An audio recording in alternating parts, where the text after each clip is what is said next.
Hello everyone, welcome back to my channel. Myself Shweta Maurya, student of BSc Nursing second year in KGMU. So questions की series में आज मैं आपके लिए लाई हूँ फिजिक्स के कुछ क्वेश्चंस जो आपके लिए इम्पॉर्टेंट हो सकते हैं, जो कि फॉर्मूला बेस्ड हैं एंड कुछ क्वेश्चंस भी हैं। आप लोग बहुत परेशान थे केमिस्ट्री और फिजिक्स के लिए, तो मैंने केमिस्ट्री का एक वीडियो अपलोड किया था कल, एंड आज मैं फिजिक्स का लेके आई हूँ। वैसे एक सच बात बताऊँ, मेरी भी फिजिक्स बहुत अच्छी नहीं थी, बट हाँ अपनी तरफ से मैंने पूरी कोशिश की है। मैंने पहले खुद पढ़ा, फिर आपके लिए ये वीडियो बना रही हूँ। तो अगेन आप कमेंट में बताना कि क्या क्या दिक्कतें आ रही हैं, कितने सही हो रहे हैं, कितने गलत हो रहे हैं।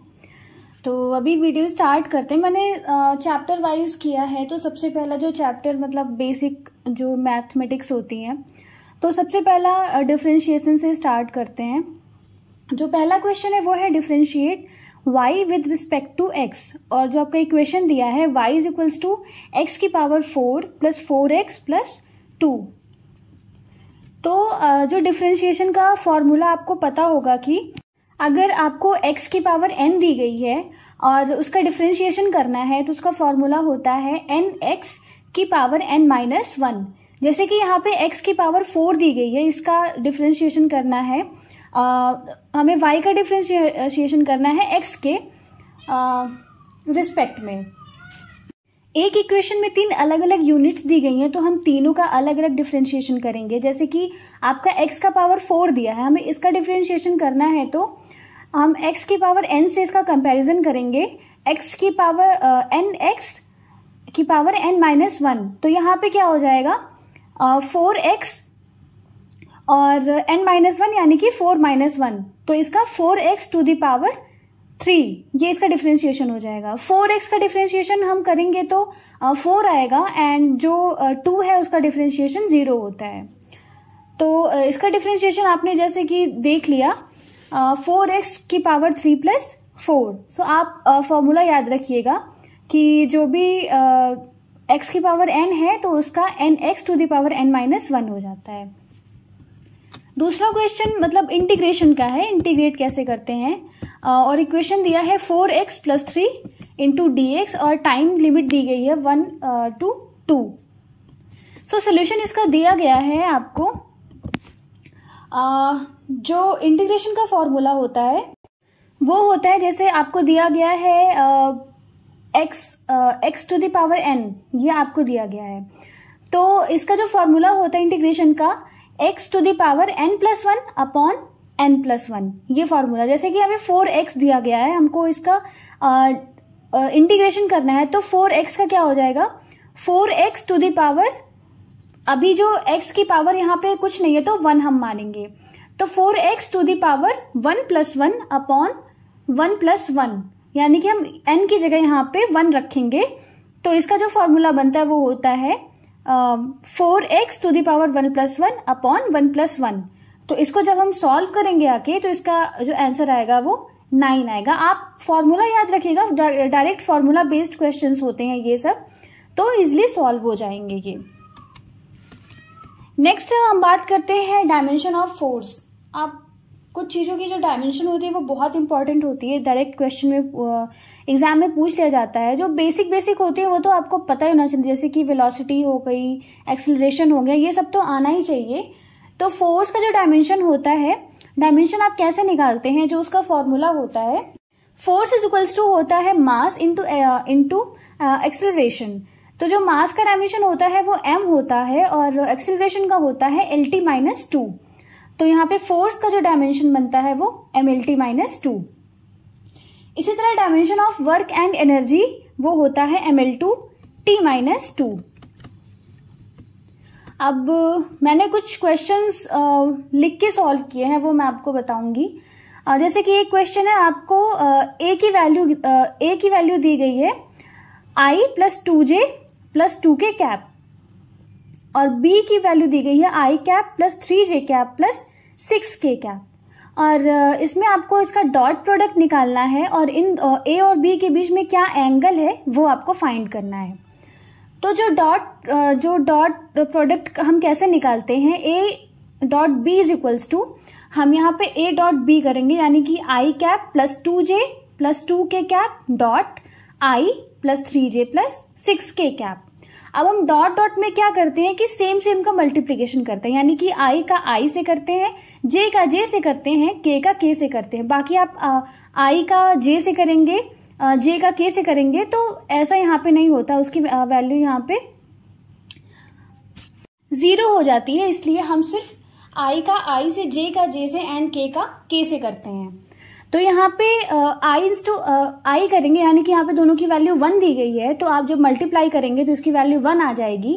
देन आप 3 का मल्टीप्लीकेशन 2 से करेंगे तो यहाँ पे 6 आ जाएगा, और 6 का करेंगे 2 से तो यहाँ पे 12 आ जाएगा।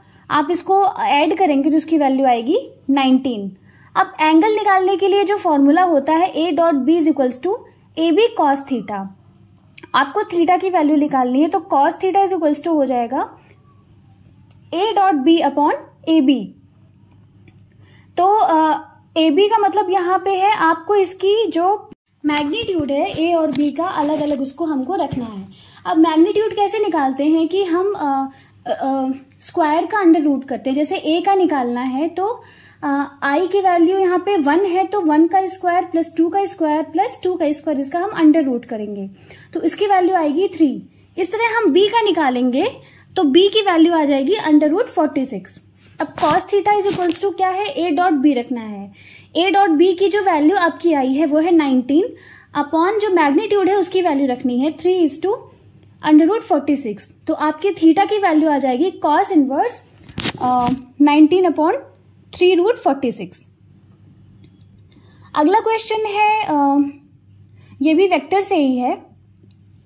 आपको a की वैल्यू दी गई है 3i minus 6j plus 2k, और b की वैल्यू दी गई है 2i plus j minus 2k, और इसका आपको क्रॉस प्रोडक्ट निकालना है।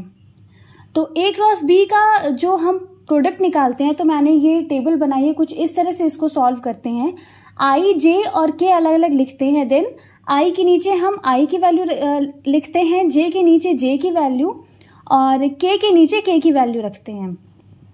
अब हमें जब इसको मल्टीप्लाई करना होता है तो मान लो हमें i का वैल्यू निकालना है, तो i की पूरी लाइन को हम छुपा लेंगे, ठीक है, और जो j और k की वैल्यूज है उसको हम डायगोनल में मल्टीप्लाई करेंगे। जैसे कि 6 का मल्टीप्लीकेशन हम 2 से करेंगे और 1 का 2 से करेंगे, और उसको हम माइनस में लिखेंगे, और j जो होता है उसको हम माइनस में पहले से ही लिख के चलते हैं। उसके बाद जब हमें j की वैल्यू निकालनी है तो हम j वाली लाइन को छुपा लेंगे, और 3 का मल्टीप्लीकेशन -2 से करेंगे और 2 का 2 से करेंगे। इस तरह हम पूरी वैल्यू निकाल लेंगे, और इसका जो क्रॉस प्रोडक्ट आएगा वो है 10i cap plus 10j cap plus 15k cap. Next question है, ये भी वेक्टर से ही है। If n cap is a unit the direction of the vector a then, अब आपको 4 ऑप्शन दिए गए हैं, इसका ये एक डायरेक्ट फॉर्मूला होता है। ये जो फर्स्ट ऑप्शन है वो करेक्ट है। n cap is equals to a upon a का मैग्नीट्यूड, तो ये इसका करेक्ट आंसर हो जाएगा। इस पे क्वेश्चंस भी आते हैं डायरेक्ट फॉर्मूला बेस पे, तो इसको आप याद रखिएगा। देन नेक्स्ट क्वेश्चन है, आपको a की वैल्यू दी गई है 3i cap plus 4j cap, और उसका मैग्नीट्यूड आपको निकालना है। तो इसके पहले भी मैंने आपको बताया था कि मैग्नीट्यूड कैसे निकालते हैं।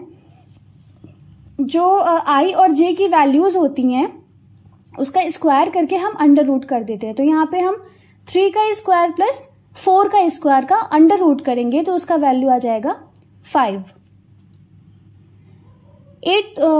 अगला क्वेश्चन है आपको दिया गया है क्वेश्चन में, if a dot B is equals to a cross b then angle, आपको थीटा की वैल्यू निकालनी है। a डॉट b क्या होता है, ए बी कॉस थीटा, और a क्रॉस b क्या होता है, ए बी साइन थीटा।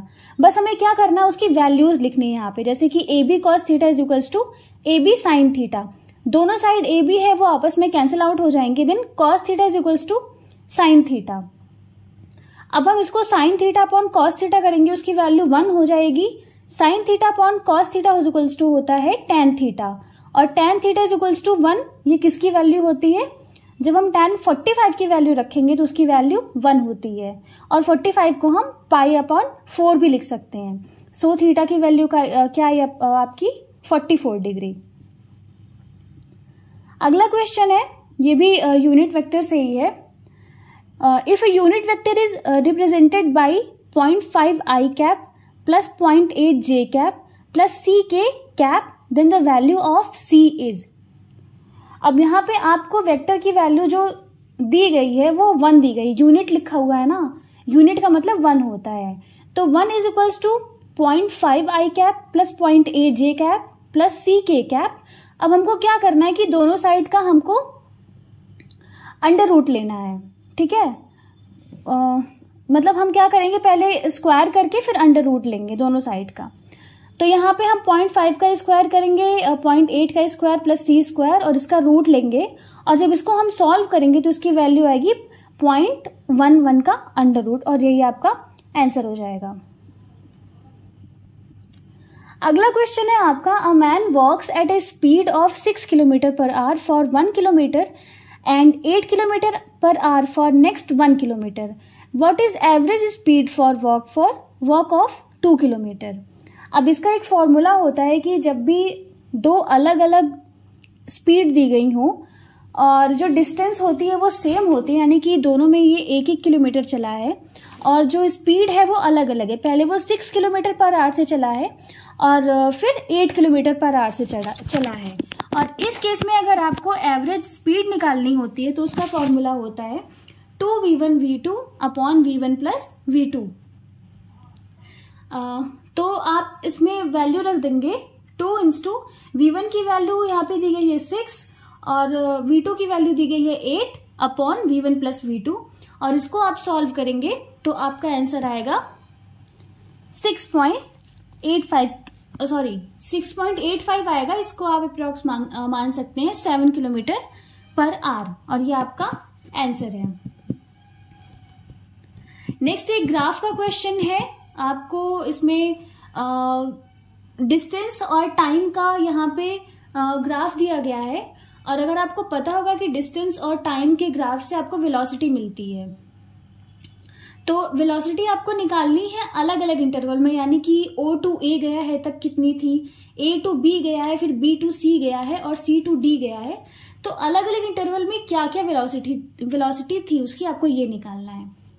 आप जीरो टू ए निकालेंगे तो वेलोसिटी इज इक्वल्स टू क्या होता है, डिस्प्लेसमेंट अपॉन टाइम, और ये डिस्प्लेसमेंट क्या है, डिफरेंस है। तो डिफरेंस मतलब जब आप यहाँ पे S2 minus S1 upon T2 minus T1 हो जाएगा। डिफरेंस यही तो होता ना कि जो लास्ट पॉइंट हो माइनस जो फर्स्ट पॉइंट था उसका। तो यहाँ पे ए की वैल्यू डिस्टेंस की दी गई है 3, तो 3 minus 0 upon T2 minus T1। यहाँ पे T2 क्या है 2 और T1 है 0, इसमें आप वैल्यू रखेंगे तो आएगा 3/2 मीटर पर सेकेंड। इसी तरह A to B जब आप गए हैं तो यहाँ पे आपका S2 की वैल्यू हो गई है 5 और S1 की वैल्यू हो गई है 3 और टाइम की वैल्यू T2 हो गया है यहाँ पे 5 और T1 की वैल्यू हो गई है 2। इसको जब आप सॉल्व करेंगे तो आपका आंसर आएगा 2/3 मीटर पर सेकेंड।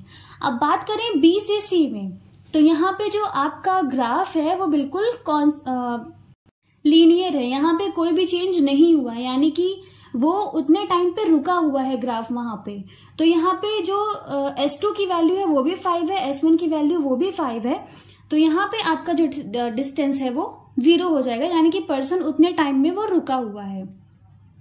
अब बात करें C से D में, तो C से D में आपका जो S2 हो जाएगा वो है 0 पे आके रुक रहा है, और जो S1 है वो 5। T2 की बात करें तो T2 हो जाएगा आपका 12 और T1 है 10। यहाँ पे आपकी वैल्यू नेगेटिव में आ रही है।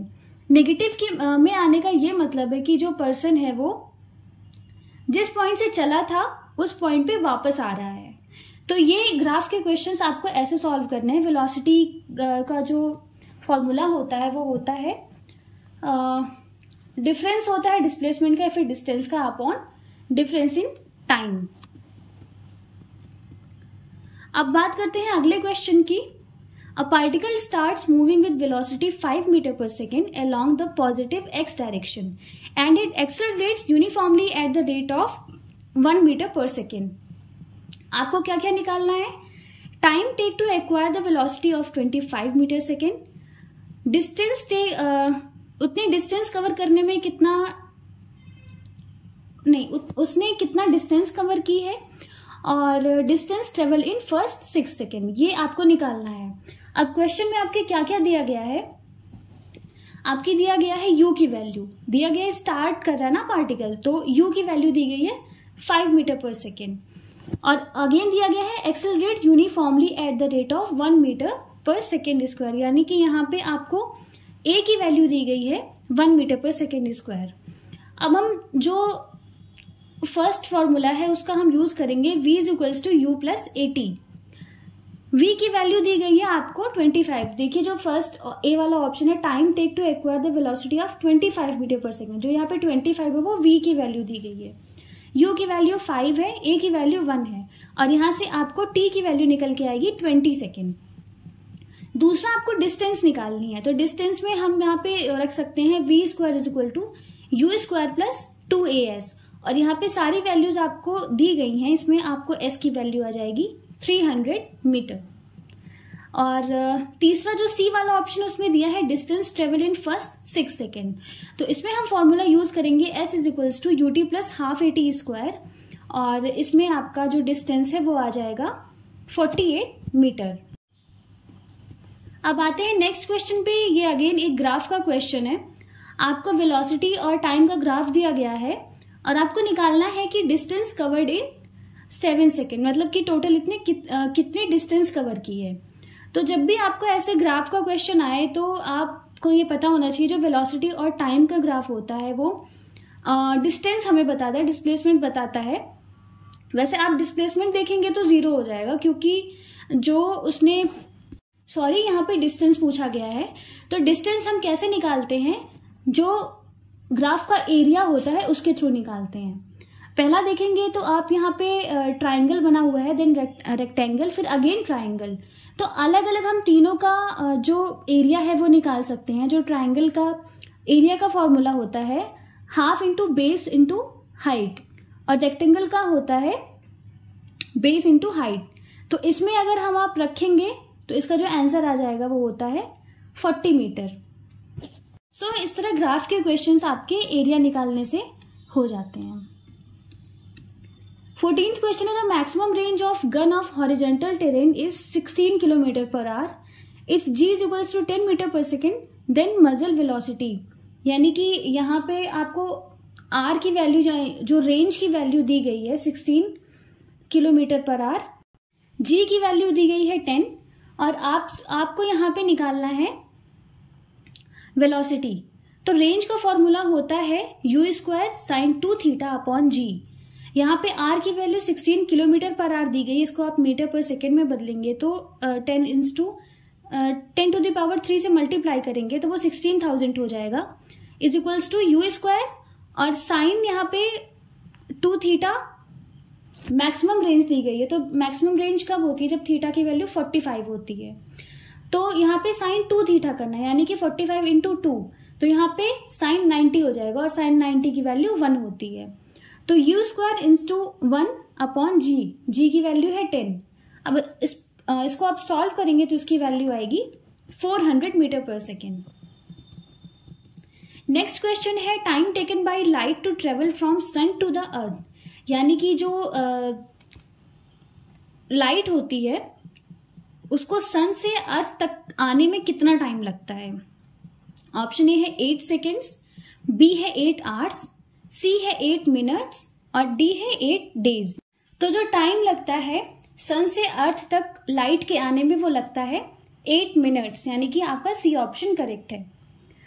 देन आपका क्वेश्चन है, the dimension of gravitational constant जी, जो जी की वैल्यू होती है उसका डायमेंशनल फॉर्मूला क्या होता है? ऑप्शन ए है ml-1 t-1, बी है mlt2, सी है m-1 l to the power 3 t-2, और डी है m to the power 2 l-1 to the power. तो जो फॉर्मूला होता है force is equals to G m1 m2 upon r square, यहाँ से आप जी की वैल्यू निकाल सकते हैं, और उसका जो डायमेंशनल फॉर्मूला निकल के आता है वो होता है m-1 l to the power 3 t-2। तो इसका जो राइट आंसर है वो है सी। 17th क्वेश्चन है the dimension of light year. Light year की डायमेंशन क्या होती है? अब लाइट ईयर वैसे तो बहुत लोगों को पता ही नहीं होता है कि क्या होता है। अब ईयर इसमें दिया हुआ है तो कुछ लोग ये समझ लेते हैं कि ये टाइम से रिलेटेड है, लेकिन ये टाइम से रिलेटेड नहीं होता है। ये एक तरह का लेंथ या फिर डिस्टेंस आप बोल सकते हैं, वो नापने के लिए काम में आता है। तो आपका ऑप्शन ए है टी, बी है एल, सी है एल टी और डी है t-1। तो लाइट ईयर का जो डायमेंशन होता है वो होता है l. So B option is the right. Then कुछ फॉर्मूले हैं। एवरेज जो स्पीड होती है उसका फॉर्मूला होता है total distance upon total time, और जो एवरेज वेलोसिटी होती है उसका फॉर्मूला होता है total displacement upon total time. So इस बात का आपको ध्यान दीजिएगा कि फॉर्मूला क्या है। 19th क्वेश्चन है velocity time curve for a body projected vertically upward, यानी कि एक बॉडी को आप वर्टिकली ऊपर की तरफ फेंकेंगे तो वेलोसिटी और टाइम का कर्व जो बनता है वो कैसा बनता है? ऑप्शन ए है पैराबोला, बी है एलिप्स, सी है हाइपरबोला और डी है स्ट्रेट लाइन। तो जो वेलोसिटी और टाइम का जो ग्राफ बनता है वो होता है straight line. So option D is the right answer. Next question है stone is thrown from the horizontal ground at an angle of projection of 30 with a speed of 49 metre per second. यानी कि आपको यहाँ पे angle of projection theta की value दी गई है 30 और यू की वैल्यू दी गई है 49 मीटर पर सेकेंड। आपको क्या कैलकुलेट करना है? टाइम ऑफ फ्लाइट और हॉरिजॉन्टल रेंज। अब टाइम ऑफ फ्लाइट का फॉर्मूला क्या होता है? 2u sin theta by g. अब t is equals to 2 into u की वैल्यू दी गई है 49 sin 30 अपॉन जी। इसको आप कैलकुलेट करेंगे तो आंसर आएगा 5 सेकेंड।